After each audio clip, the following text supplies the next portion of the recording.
I'm Gemma from Concrete Gems, and I am here today to show you how to do the Tunisian knit stitch. If you've not done Tunisian crochet before, I suggest you go and find my introduction to Tunisian crochet video, where I also show you how to do the Tunisian simple stitch, and have a go at that first, and then come back and try the Tunisian knit stitch.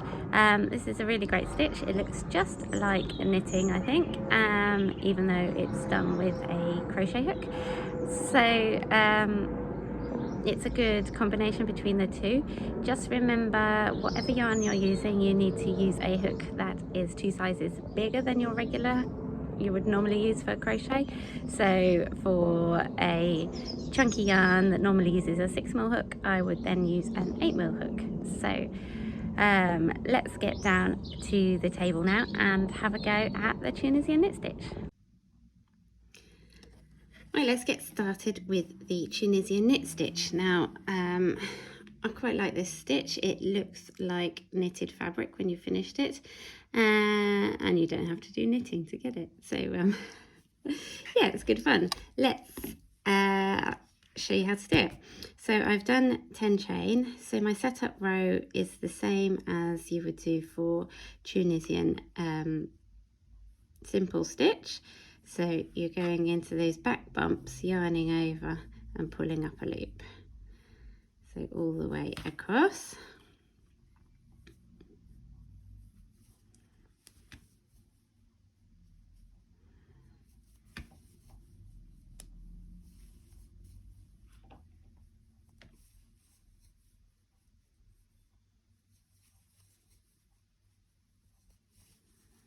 And you should end up with 10 loops on your hook. 2, 4, 6, 8, 10. And then our return pass, if you remember, we do chain 1 and then we go yarn over, pull through 2, yarn over, pull through 2, all the way across. So Tunisian knit stitch. So this is different to simple stitch. If you remember, in simple stitch we went in through that front vertical bar. For knit stitch, what you're going to do is you're going to go through the middle. Can you see the 2 loops? Through to the back and yarn over, pull up a loop, and then in. So you can see that was where we went for simple, and this is where we're going for knit stitch, in and through the back and pulling up a loop.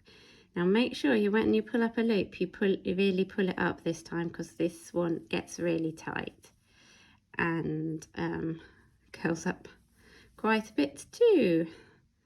So we're going into the middle of that loop. You see where the loop is?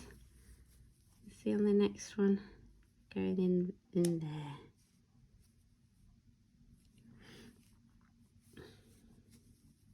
Pulling up that loop up to the top. And that's the thing that I really struggled with when I first did it, that I just pulled it through and stayed down here rather than pulling it up, and it ended up being a completely different size. So when I was doing a knit and a purl combination, it didn't work at all. So your return pass is the same as always. So a chain 1 and then a yarn over, pull through 2, all the way back to the beginning.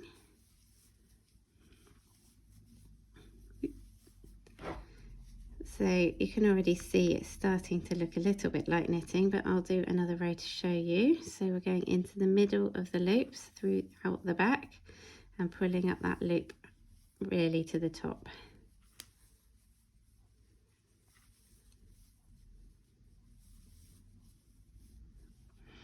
You'll find it feels different to knitting or crochet.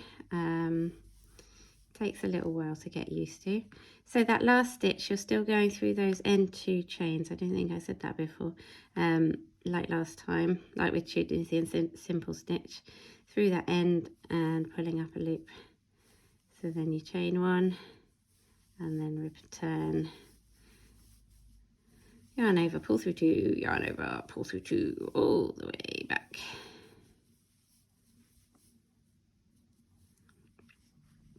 we go, look, you can see the knit effect coming into play there.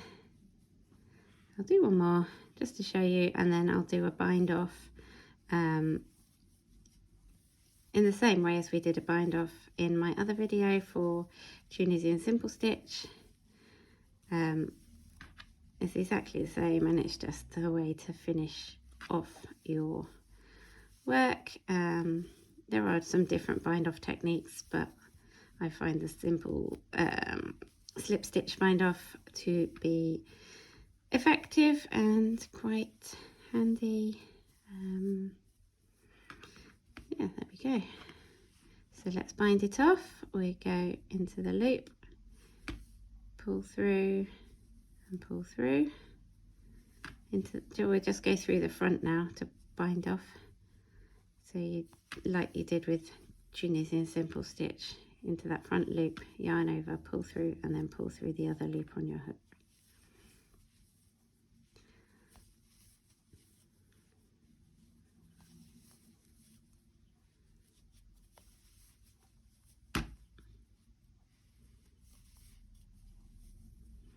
So there we go. As you can see, it is kind of curly, but it's also quite cool and pretty.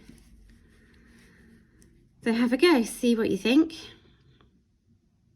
and check out my other stitches for Tunisian crochet as well.